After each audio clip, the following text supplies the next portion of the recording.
even somehow live on Telegram and Twitter, but that's for another day. My name is Mark Simpson, giving hosts all over the world the tools, the tactics, the training, and the confidence to go and get more direct bookings.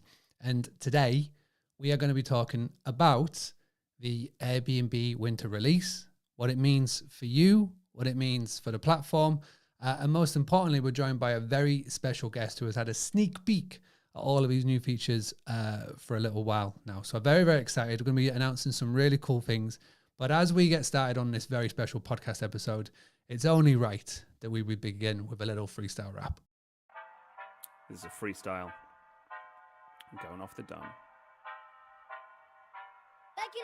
Ready for my close-up? Good looking. Let me tell you, get more bookings. Oh, that'd be nice. Giving me tips, tools, and advice. Yeah, you're gonna get them, hon. You're gonna sit back, listen to Mark Simpson. Whoa, having a blast. Gonna get it on the Bruce Lee podcast. Bruce Lee like Bruce Lee, cause it's so hard and the T is loose leaf. Making up those rhymes, don't write it, just do it loosely. If you want my respect, you better put direct. Here are the words in the podcast, that's what comes next. All right, Mr. John Hildebrand, thank you very much for joining us today on a pretty big day. Thank you very much for giving up your time, because I can imagine it's been pretty busy today. So what we're going to be doing today, we're going to be talking about the Airbnb Winter Release. Thank you to everybody that's tuning in live with us. If you could just do us a massive favor, if you are watching live, because all I see is a number at the moment, if you are watching live on all the platforms that we are tuning in from, just put a hashtag live.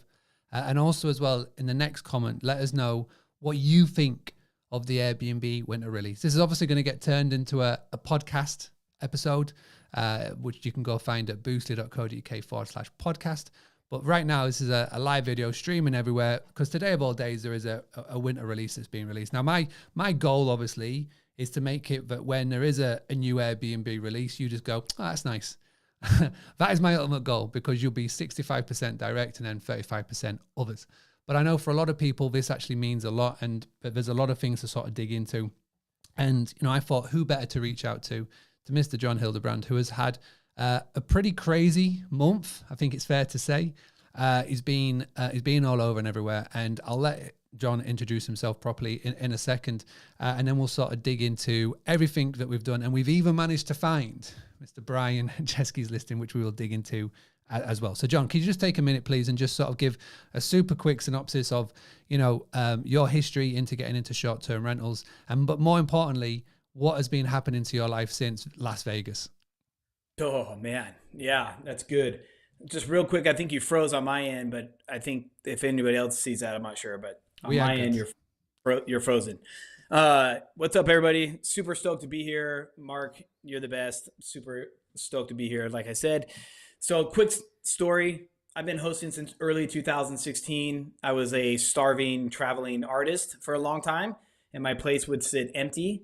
And I turned to Airbnb. I had no freaking idea what I was doing, no clue. I turned it on, started booking a bunch of places. And I started traveling more and more.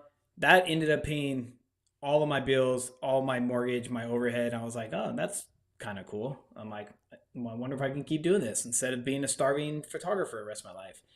That was in 2016. Fast forward, my brother's in real estate in Malibu. Him and I purchased a fixer-up place in Inglewood next to the football stadium.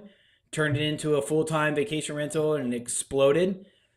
Did that for about a year and a half. Just sold the house recently, moved to Arizona, and bought 3 homes, gutted them, and brought them up to Airbnb. One of them's a plus listing, became a super host on all of them. So that's like a very quick story of my journey. And the last year have been absolutely insane for me. I've never thought I would be where I am now.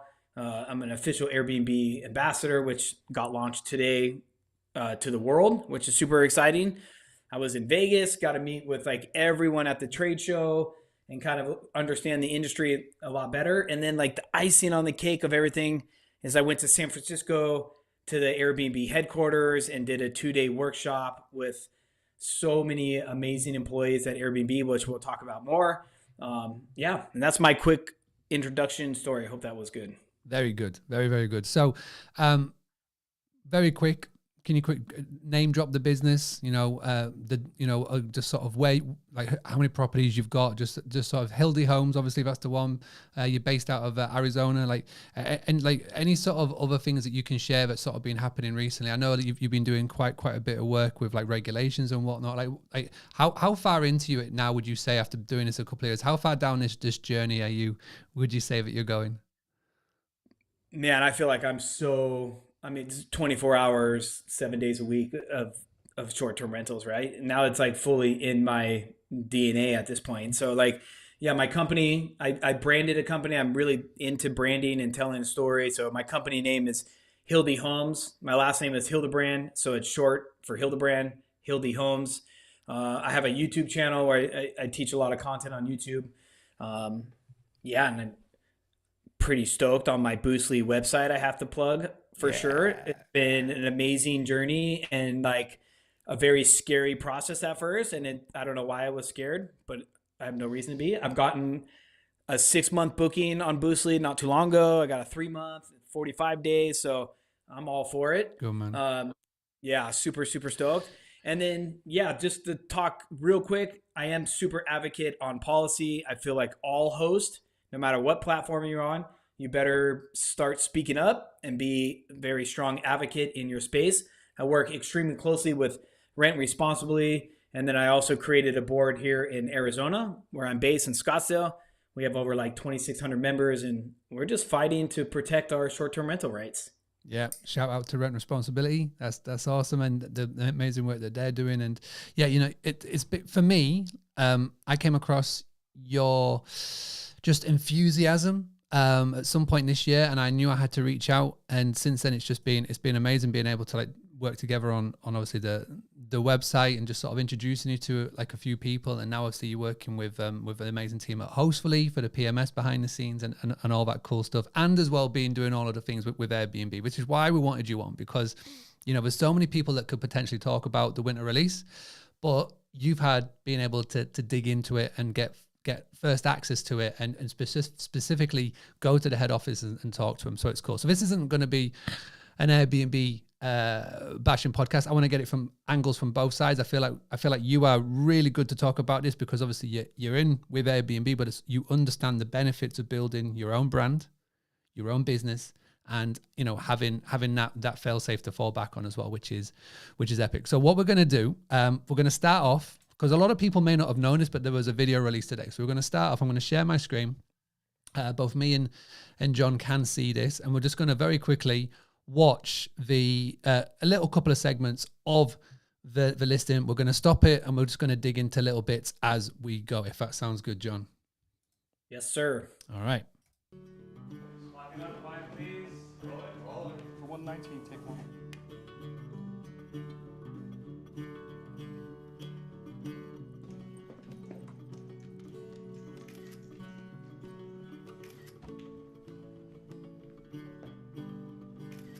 Your art? Yeah, a lot of this art I did when I was in high school. So you're taking pictures of all your house? Well, I'm taking photos of this house because I'm going to put it on Airbnb. All right. I want to stop it just there very, very quickly. I want to stop it right there. Now, as we could see in that video, Mr. Brian Chesky is walking around his apartment, his house in San Francisco, and his exact words were, I'm taking pictures because I'm going to upload it to Airbnb.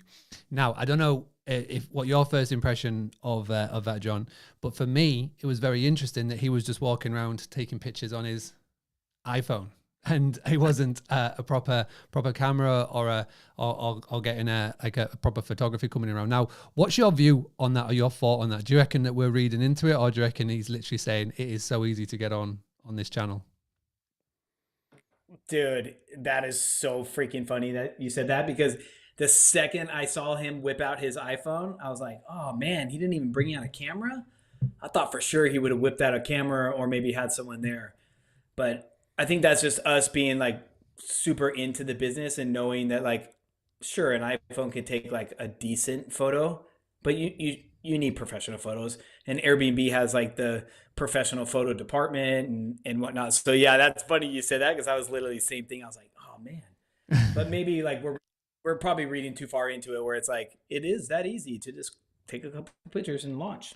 So talking about being how easy and whatnot, he's literally listed this today. So this is, if you look at the screen now, everybody, this is the Airbnb website, and this is actual Brian's property in San Francisco. And if you ever have heard any of the story around Airbnb and how it got started, this image right here will stand out, Obama O's. That's very prevalent with the story of Airbnb. You can go and check that out if you're not already. You can go and find out more about why Obama O's means something definitely in this. Also as well, you can check out the list, and it's literally the pictures that he's taken now. Now, if we think back to it, it would be pretty interesting if those are the actual pictures that we can see here, if those are the actual pictures that he took on his phone, because, you know, you're good with a camera, John.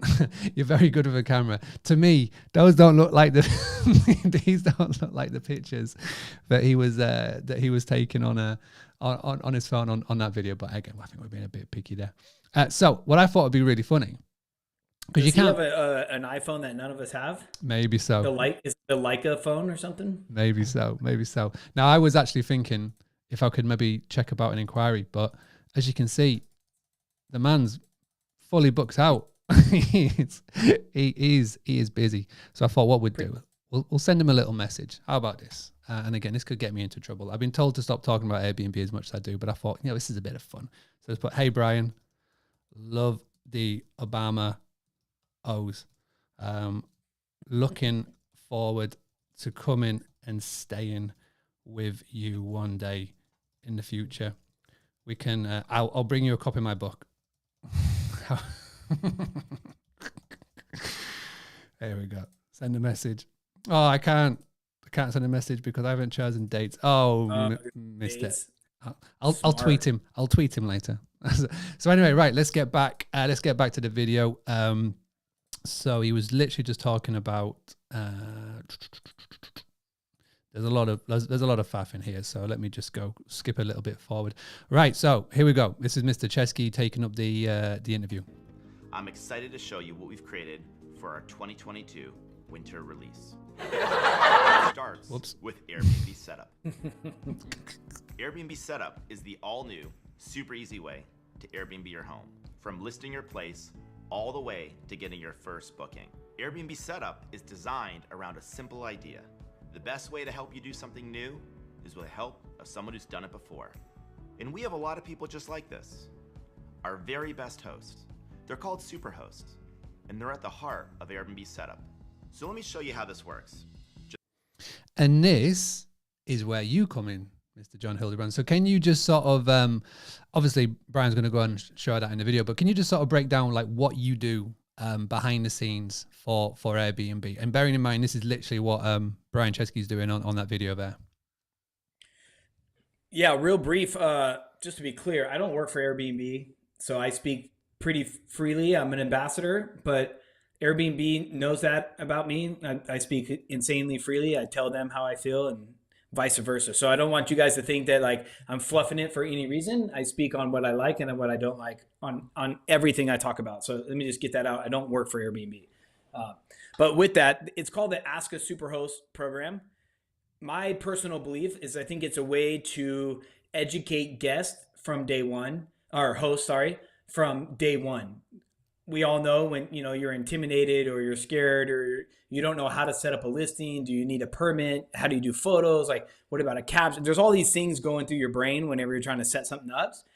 And I think it's Airbnb's way to link someone like myself who's an expert in it and knows the most common questions, because it's usually just like a common question issue or just some reassurance. So let's say Mark here wants to build an Airbnb profile. You could use my link directly, or if you go to Airbnb and you're signing up as a host, you'll see a little button that says Ask a Superhost. Then you and I will be connected, and then I have a back-end dashboard. I can see the progress that you're making when you're building out your listing. You can ask me questions. We can jump on a Zoom call. I can review your listing. It's pretty cool. I think it's a way for them to, like you said, clean up the platform a little bit from the very beginning stages. Does that make sense? No, yeah, 100%. And it makes so much sense for Airbnb to do this, because just like when you're talking about setting up your direct booking website, it was very easy to get overwhelmed with everything because there is a lot to take on board when you sort of switch into like a direct booking business. Just imagine going back to like day one when you're just starting up full stop from your scratch. It's very overwhelming. So to have access to somebody like yourself, access to Natalie Palmer, access to Marilyn Taylor, to Brindy and some other people that are super hosts that went along to the, San Francisco offices is a win for them. And again, you're not working for Airbnb. You're very much like your own person, which is why we wanted to get you on this, which is awesome. Because trying to get Airbnb anywhere near this is ridiculously hard. And I know a few people who work at Airbnb as well, but they will not come on these podcasts, which is fun. Yeah. All right. So just to comment on a comment right here, he said that somebody said its scary part is not all super hosts are experts. And I fully agree with that. 1,000% agree. So there's a very long onboarding process. I was lucky enough to be part of the pilot program. I was one of 3 that started the program. And I got insane amounts of training. I have to go through interviews all the time. They're constantly looking at my profile. They're looking at my reviews. It's like, it's not, if I'm not meeting the standards, I could be kicked off at any point. And so just to be clear on that, it's not anybody who's just a super host. You definitely have to go through training. You definitely have to sign your life away a million different times over again. Yeah. And you've had and you've had a crazy like NDNA, double, triple NDNA, just so you couldn't talk about anything. And you were at headquarters a couple of weeks ago until today. So, we know how seriously you take it. Right, let's go to the next bit. So the next bit, he's going to talk about air cover. So we're going to bring this in. Upgrades to air cover to give you even more protection. One of our biggest upgrades is identity verification. From the beginning, we realized that to let someone into your home, you have to trust them. And to trust them, you have to know who they are. So what if we could verify every single guest booking on Airbnb? Well, that's what we're going to do. We're starting today by verifying guests in 35 countries. This covers 90% of our reservations. Next spring, every guest booking an Airbnb around the world will be verified. Now, once a guest is verified and they make a reservation, it's important it doesn't lead to a party in your home. So that's why we built reservation screening technology. This technology looks at hundreds of factors to block bookings likely to lead to unauthorized parties. We're launching in the US and Canada this fall, and we're expanding worldwide next spring. Now, in the rare event... Now, I just want to very quickly stop it right here. Now, it's very interesting with what they're doing, and obviously guest verification, etc., which is obviously a good thing. Everybody needs to be verified. You need to know how they say they are. But the one thing here about this next thing that they're talking about, I don't know if you picked it up as well, but anybody that's got a large property, you are obviously going to get people making reservations, and it's going to be for more than 10, 12 people. And my worry is that what he's talking about is that he's relying on AI. He's relying on bots. And there could be a very solid booking. Friend of ours, Kyle Stanley, Fearless Kyle, on Instagram, did a live video today.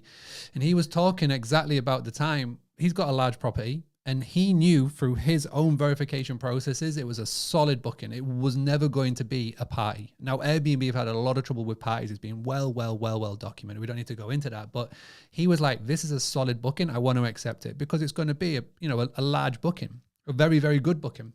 But Airbnb wouldn't allow it. Now, what's your thoughts on that? Now, do you have large properties? Do you have any? Has it happened to you where you've said, no, this is a solid booking, but Airbnb has said no? What's your thoughts on what they're just talking about just there and then? Yeah, in my area, the Scottsdale, Arizona, the policy and stuff has gotten so insanely strict, and on large homes, it's a major concern. They're trying to pass a law where we can't have more than 6 occupancy and their children, which even if you have a 15-bedroom house, you can't have more than 6 guests. So it's insane.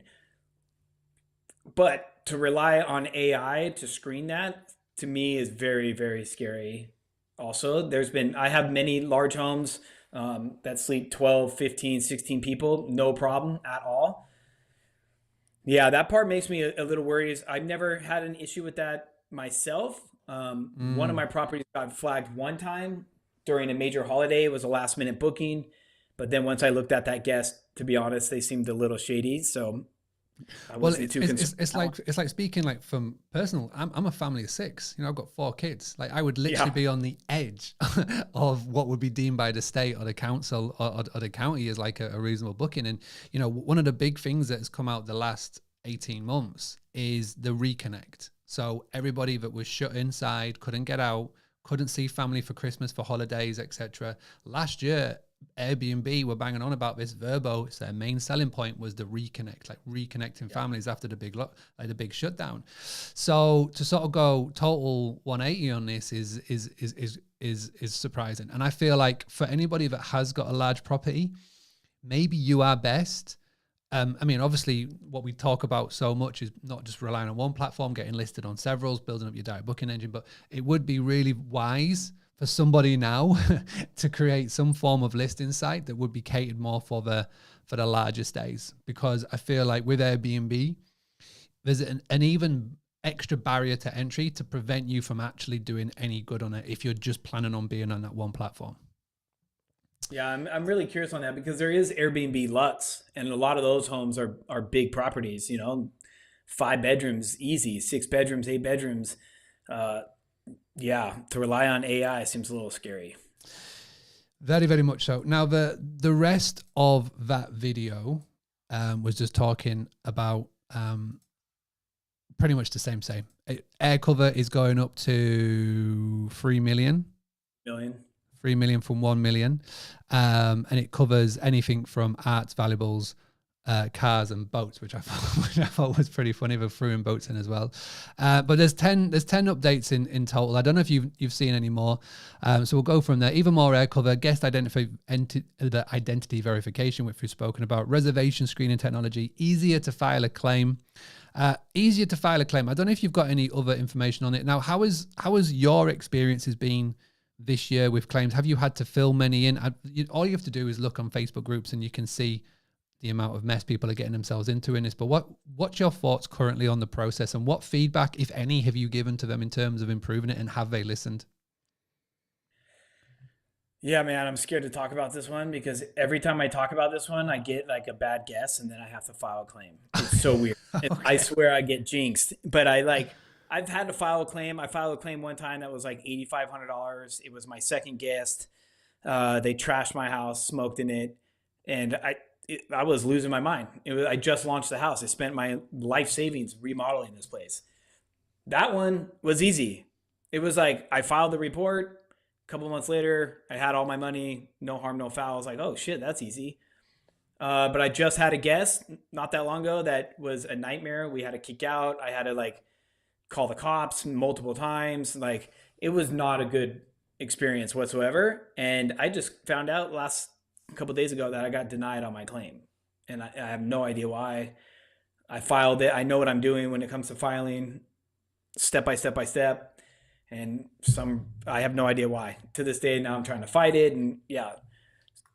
So what I've been told, I hope this is correct, that they realize that it's such a disconnect and they don't tell you anything, and you don't know what stage you're in. You don't know if you filed something incorrectly or incorrectly. There's just no feedback. So I'm told, I haven't done the process, but I'm told that you can go through a step-by-step process. It's going to be way easier.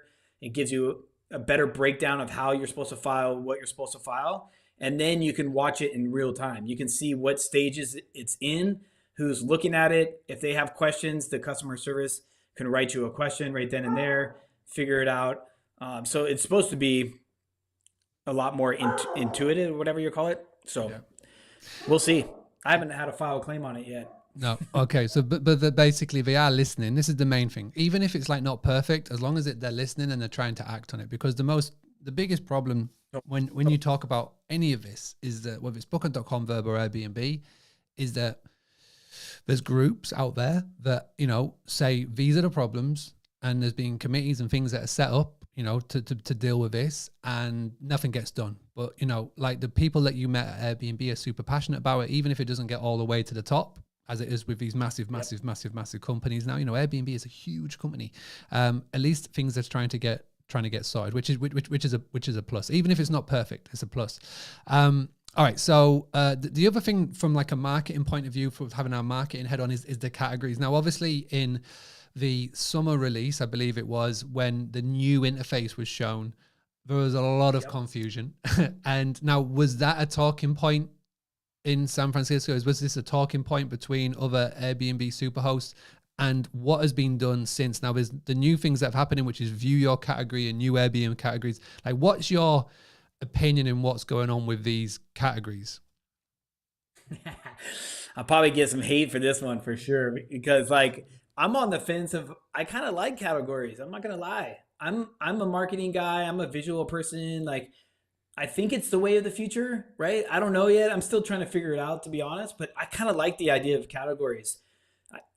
I like just click on random categories and start looking at places that I want to go book. So I know it's like 50-50, man. A lot of hosts I talk to absolutely hate the categories so bad, and they think it messed everything up. But as you can see right here, one of the categories is called new. So one of the issues that we had when we went to San Francisco is, oh wow, now I have to have a place that's like fits in the category and it's like over the top, it's super cool and all these features. What about like, a property that's brand new that doesn't have all the reviews and all that stuff? So it's pretty cool that just a few weeks ago we talked about this and they added that. They added new. So it's supposed to be new properties. I've kind of been seeing it. I've been testing it for the last 2 weeks. In Scottsdale, I've been seeing a lot of the new properties come. So that part's kind of cool. Also with categories, I'm told, I haven't seen this part of it yet on my back end, but you will be able to see what category your house is in now. So if it's a tiny home, you will actually be able to be like, okay, my home's a tiny home. And then you will be you can't like tag it to get put in a category as far as I understand. But you will be able to see what category your place pops in now. So I think the categories is a very work in progress, but I kind of like it. So I know people are probably going to hate on me for that, but no, I mean, it's good. It's good to have that different of opinion, but also as well, I mean, you got to remember, they're not just doing this on a whim. They're not just doing it because some guy in the sort of tech team said, hey, we should just do this. They're doing it off data. And, and they're doing it not off millennials. They're not doing it off Gen Y. They're not doing it off boomer generation. They're doing it off the Gen Z generation because this is going to be the future.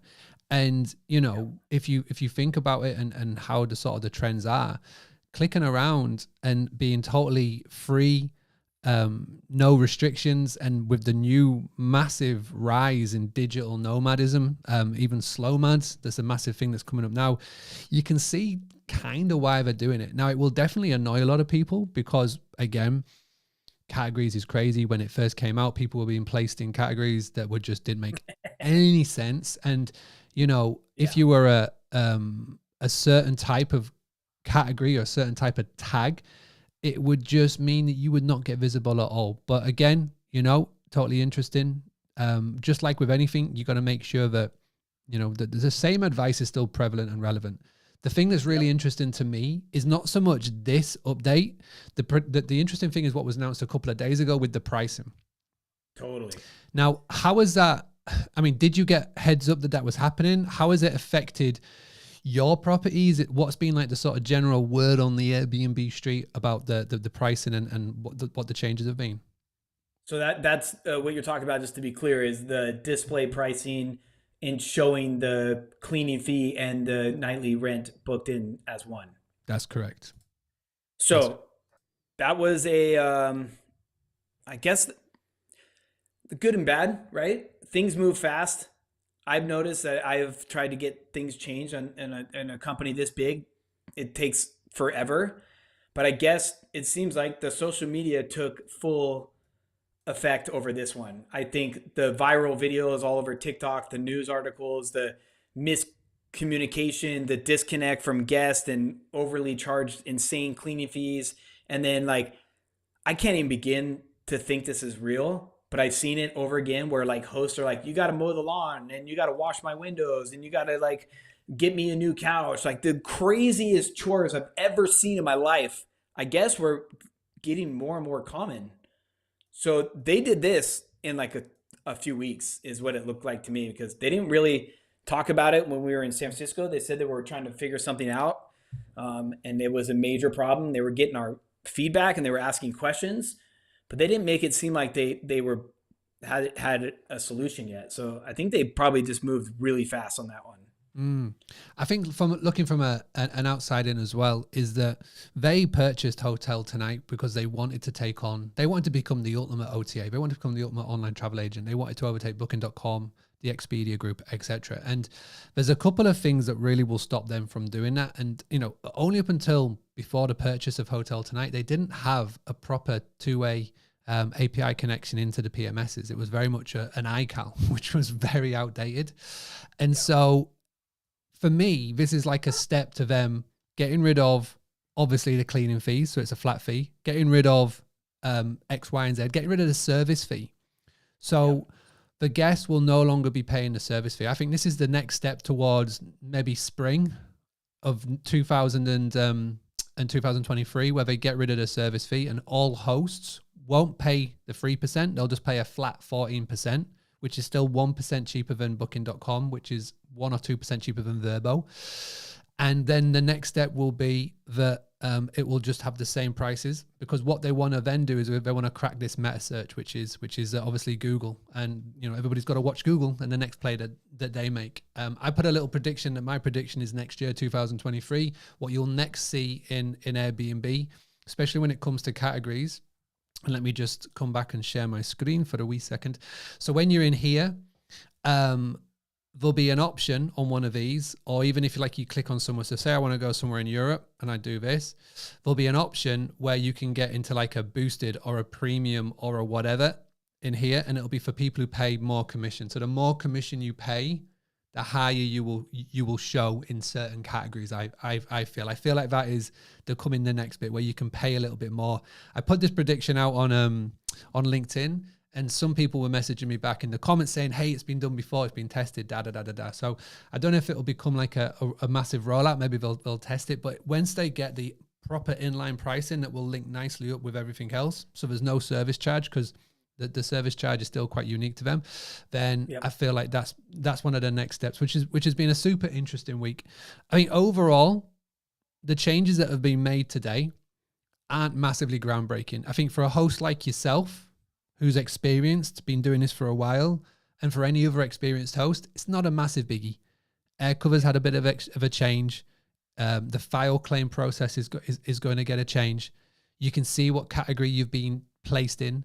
But for the most part, the people that it really benefits is who they really want. They really want more hosts. They need more listings, which is why you're doing what you're doing, what others are doing, what you're doing, which is helping as well to make it as seamless as possible, from going from, hey, I fancy listing my place on Airbnb, to being listed live. Because they obviously need more demand, because that's what that's what they want. So super, super, super interesting. Any final thoughts? Anything that you want to say? Anything that you want to pass on? Any message you want to pass on, or just any sort of like pearls of wisdom from over there? I mean, I'm sure like everybody who follows you are top tier host, right? And a hosting community, and I have so much respect for you, because you're always teaching people, right? You don't ask for anything, you're teaching people and getting people right. And I think, like, not to be so preachy, but I think as host, and no matter what platform you're on, if you're only doing direct booking, if you're doing OTAs, we kind of have to police ourselves. Like, the industry is getting bigger and bigger. I've seen some really bad hosts. I've seen some really bad guests, right? And like, we have to kind of clean up our industry if we want to protect it. I work so closely on policy, and it's mind blowing to me, some of the stories I hear. And it's just like, what? People actually do that? Like, this is insane. So it's just like, not to get too preachy, but I love this business. It's been so great to me. It's given me so much freedom. I get to meet with so many rad people and be creative. I don't have to work at 9 to 5. It's like, but yeah, it's like a double-edged sword. We're getting big and we're growing, but man, we definitely got to police ourselves, man. I 100% agree. And everybody who's tuning in and watching this live and on the replay, listening to the podcast, you had a good host. You are not the 5% of the problem. Unfortunately, that 5% of the problem is so easy to get on Airbnb. It's so easy to get visible, and it's so easy. And we're not going to go into specifics and whatnot, but it's too easy, and that will change. As all of this happens and evolves, and changes will come and changes will happen. But the most important thing, and this is why I got it tattooed on my arm right here, is just focus on what you can control. Like literally focus on what you can control. Focus on your day to day, and you will keep becoming a better and better host. And I think the one thing that I'm sort of trying to spread to everybody is that when it comes to marketing your business, don't get too overwhelmed. Just take it step by step. It's just like doing the dishes. If you start off at the breakfast at the morning, and if you have your breakfast, have your cereal, have your bowl, you leave it in the sink, and then you have lunch and you just leave all those dishes in the sink, and it comes to dinner and you leave all those dishes in the sink before nighttime, you look at it and you go, oh, that's a lot to crack on with. But if you did little bits of cleaning every day, so after breakfast, you clean up the mug, the bowl, cleaned it, put it away. Lunchtime, you did the same. Dinner time, you did the same. You're doing little chunks day by day, step by step, and it just makes life a whole lot easier. And so if you keep doing that, keep focusing on what you can control, then you're never going to be affected in any way, shape, or form. If anything, what this industry is trying to do is weed out the bad eggs, and all for that, massively for that. I can't agree with you more. Just to elaborate on that, I can't agree with you more on that. I mean, you said it correctly. Oh, thank you very much, my friend. All right, so we're going to let you go. Again, please go and check out your YouTube channel. Go check out Instagram. I'll make sure that all the links are in the descriptions and the blog posts and all of that cool stuff, and we'll get it linked up so everybody can come and find you. And make sure you do go over and say, hey, saw you on the Boosted podcast. Awesome work. Pleasure. We'll definitely do this again, no doubt in the future, and looking forward to meeting you as well next year, which is one of my things that we've got to get done. We've got to get started on this.